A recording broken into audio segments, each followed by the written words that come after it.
If you've spent any time in online trans spaces in the past few months, you've probably heard the term gender envy. In fact, if you've spent any time on TikTok at all, you've probably heard it.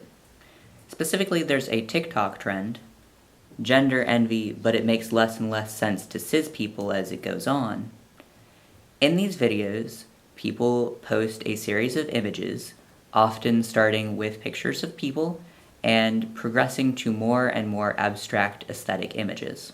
This trend has become really quite popular, with lots of people, both cis and trans, posting their own variations of it.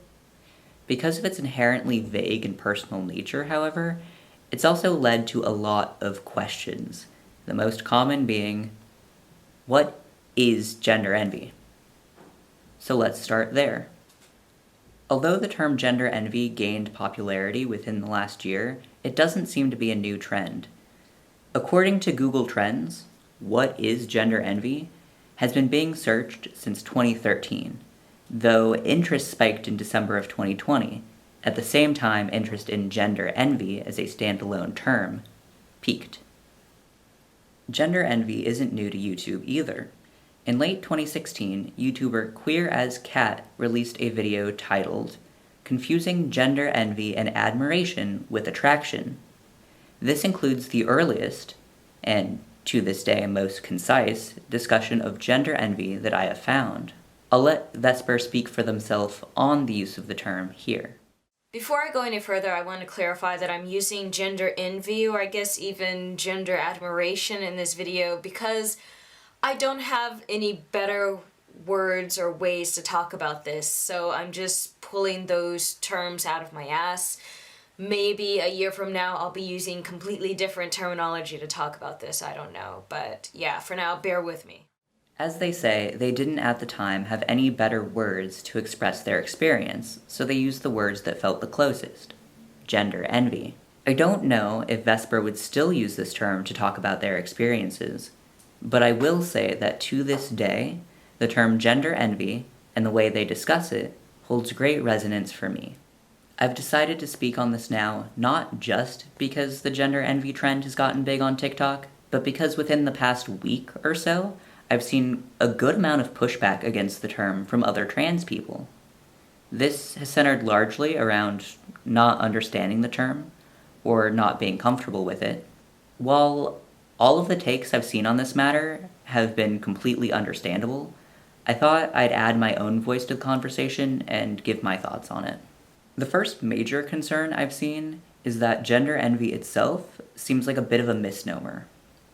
Gender is inherently an internal experience and an identity issue, but this trend seems to focus on presentation and other outward expression. Therefore, shouldn't it be aesthetic envy instead of gender envy? Because you're not envying the other person's identity exactly. Interestingly, Vesper actually addressed this in their 2016 video as well.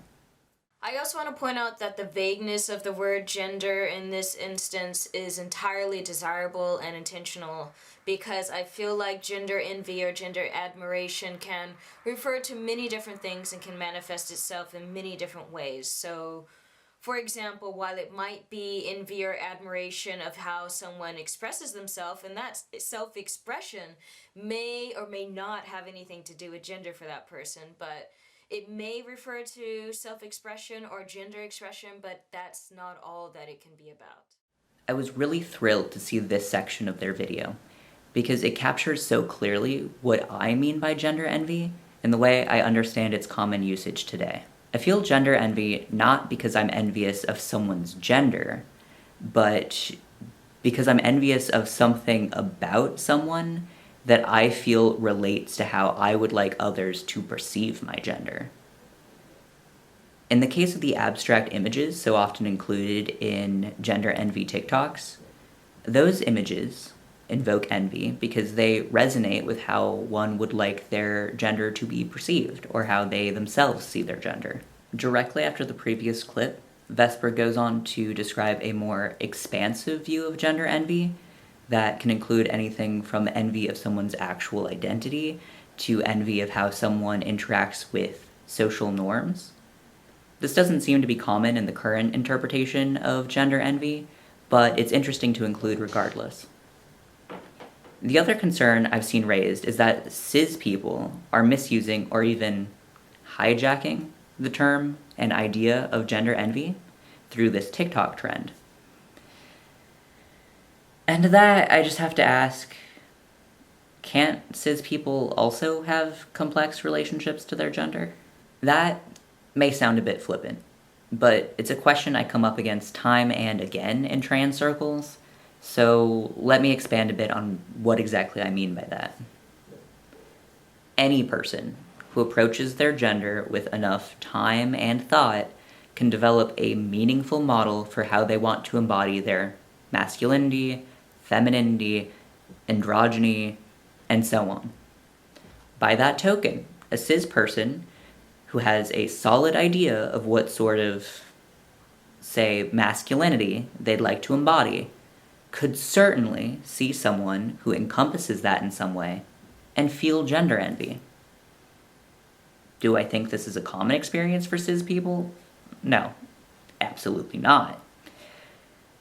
Most cis people don't think about their genders or their models of masculinity or femininity, and those who do are largely going to be gender nonconforming or LGBTQ, because these groups are often forced to think about how they interact with gender because they are often forcibly excluded from standard cis-het gender roles.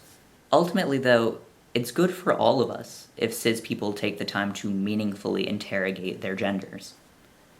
Cis men need to really think about what their manhood means to them, and cis women need to do the same. Some of them might find that they're not cis at all, but others may, hopefully, come to develop a stronger and less toxic relationship with their own identity.